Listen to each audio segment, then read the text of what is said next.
ex-analista da Agência Nacional de Segurança dos Estados Unidos, Edward Snowden, que denunciou o programa de espionagem do país, deu a primeira entrevista a uma emissora de TV americana. A entrevista com Edward Snowden foi ao ar hoje nos Estados Unidos. Depois de meses de negociação, o ex-espião americano decidiu conversar com a rede NBC. A conversa foi gravada na semana passada em Moscou, na Rússia. Durante a entrevista, Snowden disse que era um agente altamente qualificado que trabalhava infiltrado no exterior e não um mero prestador de serviços, como foi divulgado pela mídia americana. Ele também contou que não usava seu nome verdadeiro e tinha um emprego de fachada enquanto colocava em funcionamento sistemas que trabalhavam para Washington. Snowden foi acusado pelos Estados Unidos de vazar informações secretas. Ele está exilado na Rússia desde o ano passado, depois de abalar o sistema de inteligência americano com revelação de que os Estados Unidos utilizam espionagem eletrônica contra todos, incluindo aliados. As informações causaram mal-estar com países como Alemanha e Brasil, depois que veio à tona a escuta de conversas telefônicas da presidente Dilma Rousseff e a chanceler alemã Angela Merkel. Continuam desaparecidos 4 observadores da Organização para a Segurança e Cooperação na Europa. Eles sumiram durante os conflitos no leste da Ucrânia há 2 dias. A organização acredita que eles estejam nas mãos de um dos grupos separatistas. E a Rússia pediu hoje para enviar ajuda humanitária ao leste ucraniano. Segundo o Kremlin, o país recebe insistentes solicitações de cidadãos pedindo socorro humanitário. Na França, a polícia lançou uma operação para destruir 3 acampamentos de imigrantes em Calais, no norte do país. Para as autoridades, os acampamentos são um risco à saúde e à segurança das pessoas. A operação foi deflagrada 2 dias depois que o partido Frente Nacional, conhecido pelas ideias contra imigrantes, terminou em primeiro lugar nas eleições para o Parlamento Europeu. Um incêndio em um hospital da Coreia do Sul causou a morte de 21 pessoas e deixou 7 feridas. A maioria dos pacientes mortos tinham entre 70 e 80 anos. Esse é o segundo incêndio no país em 2 dias. Na segunda-feira, 7 pessoas morreram e 40 ficaram feridas em um terminal de ônibus perto de Seul. Terminou hoje a votação no Egito, depois de ter sido estendida ontem pela Comissão Eleitoral do país. O governo decidiu estender a eleição por causa da baixa participação popular. Simpatizantes da Irmandade Muçulmana e grupos revolucionários não compareceram às urnas.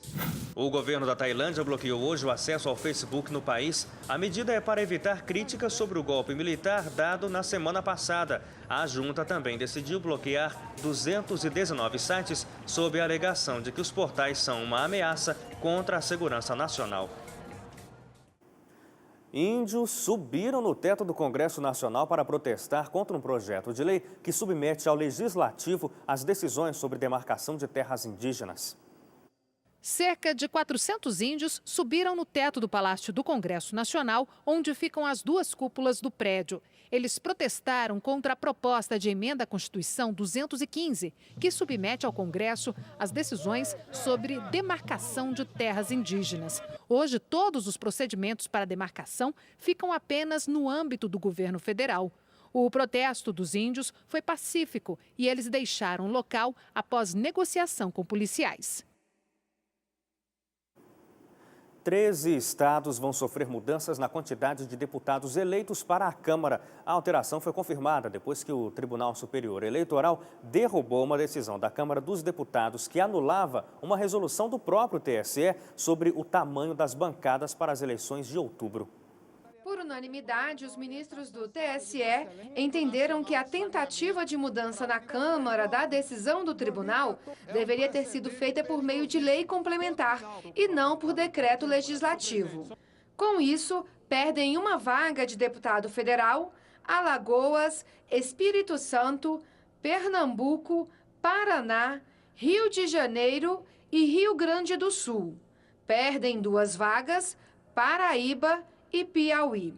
Por outro lado, ganham uma vaga de deputado federal Amazonas e Santa Catarina e 2 vagas Ceará e Minas Gerais. O Pará é o estado que vai ter o maior aumento na bancada, com mais 4 deputados federais. A nova composição das bancadas foi definida de acordo com o censo de 2010. Os cálculos levam em conta a população do estado e a quantidade mínima e máxima de deputados federais permitida por lei. Militares da reserva pretendem cobrar do comandante do Exército, o general Enzo Petri, que casse a medalha concedida ao ex-deputado José Genuíno quando ele foi assessor do ministro da Defesa.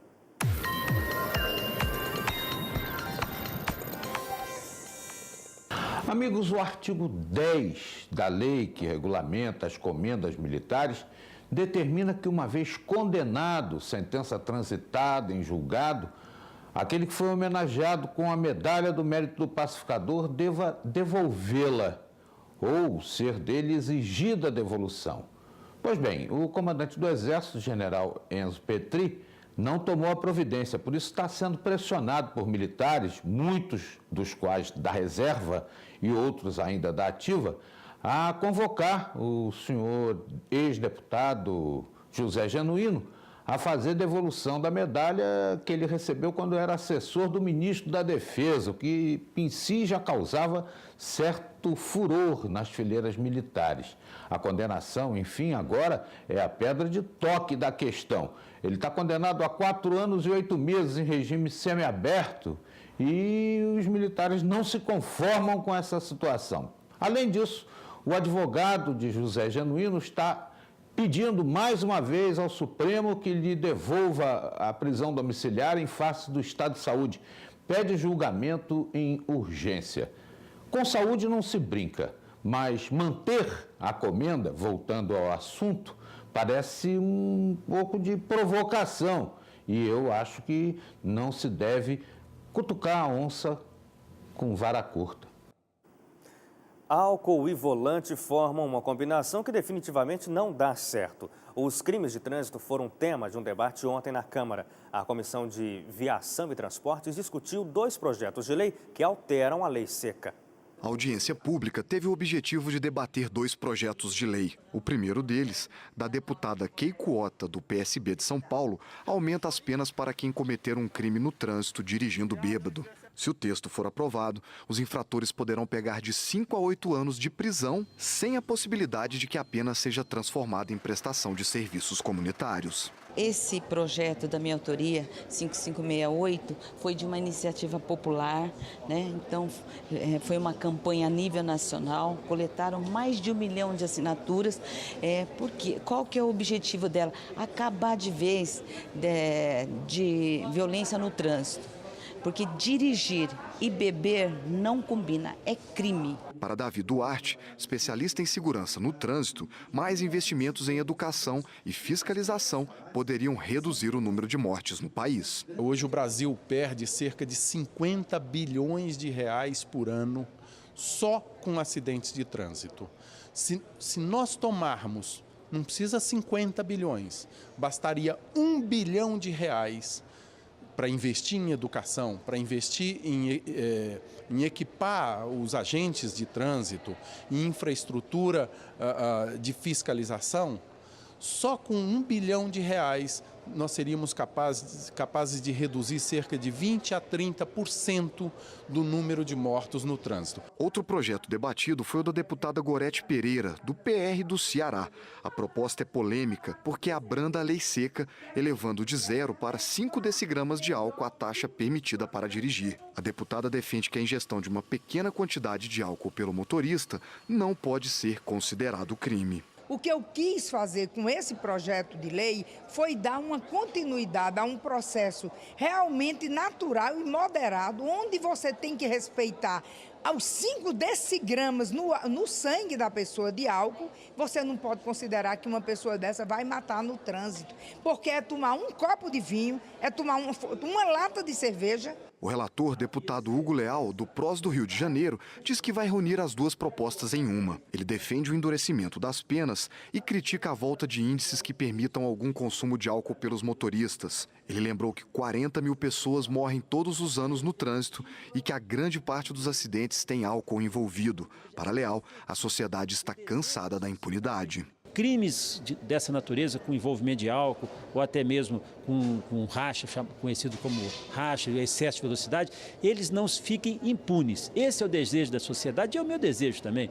Eu desejo que essas circunstâncias sejam, obviamente, equilibradas, mas que a punição seja efetiva. Fernando Diniz perdeu o filho Fabrício em 2003, em um acidente com um motorista que dirigia embriagado. Você que está nos vendo e nos ouvindo, nós que perdemos nossos filhos, faça a sua parte com responsabilidade antes que você possa vir a ser a próxima vítima de trânsito. Agora são 7h20 no horário de Brasília e ainda hoje brasileiros passam a viver mais. A expectativa de vida do brasileiro aumentou.